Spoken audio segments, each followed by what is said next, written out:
याद नहीं होता, याद मुझे भी नहीं होता भाई, याद नहीं होता तो कोई फर्क नहीं पड़ता। आप सिर्फ इतना काम कीजिए। एक स्टूडेंट का मैसेज है, सर मैं कई परीक्षाओं में फेल हो गया।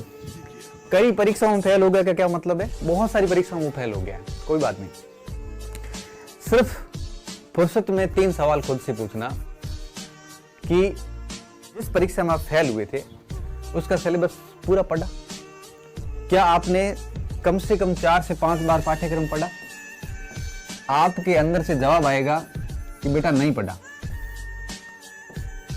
आप जिस एग्जाम में फेल हुए हैं उस एग्जाम का पाठ्यक्रम आपने 4 से 5 बार, उस एग्जाम का 100% पाठ्यक्रम 4 से 5 बार पढ़ा था, आपके अंदर से बिग नो आएगा।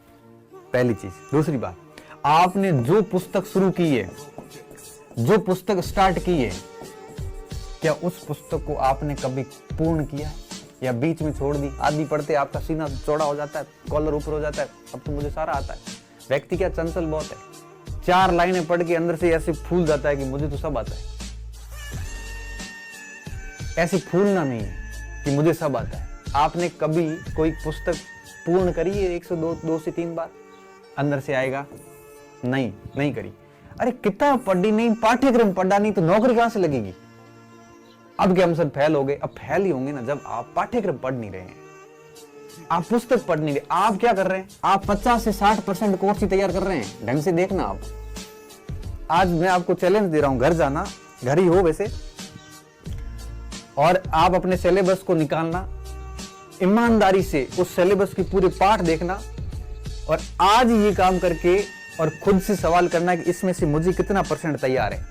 आपके अंदर से आंसर आएगा 50% भी तैयार नहीं है। तो आप सिलेबस का 50% तैयार करते हो, कोई पूरी किताब पढ़ते नहीं हो, फिर कैसे पास होंगे?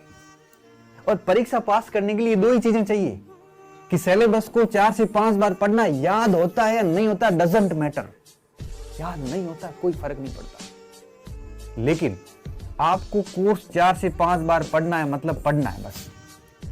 और जो पुस्तकें उठाते हो, जो सामग्री निर्धारित करते हो, उसको पूर्ण रूप से पढ़ना है, मतलब पढ़ना है। अगर इतना कर लेते हो तो भी पास हो जाओगे, लेकिन आप करते नहीं। और फिर दोष देते हैं हम परिस्थितियों को कि परिस्थितियां सही नहीं थी, एक्चुअल में ये था वो था, 1000 अपने पास होते हैं बहाने। इसलिए इन चीजों का ध्यान रखना। कम से कम जो भी पुस्तकें लो, पूर्ण रूप से पढ़ना, और अपना पाठ्यक्रम कह रहा हूं मैं, एक्स्ट्रा मत पढ़िए। अब कुछ बच्चे इतने बेहुदा क्वेश्चन करते हैं, सर एनसीईआरटी पूरी पढ़ूं। अरे पूरी क्यों पढ़ रहा है भाई? जो कोर्स में है तो वही पढ़ना है। अब जैसे आप इतिहास पढ़ रहे हो, पाषाण काल कोर्स में नहीं तो मत पढ़िए, सिंधु घाटी है तो पढ़िए, वैदिक काल है तो पढ़िए, लेकिन जो चीजें कोर्स में है वही पढ़िए। पाठ्यक्रम क्या लिखा? पाठ्यक्रम इसलिए लिखा है कि जो आपके सिलेबस में आपको वही पढ़ना है।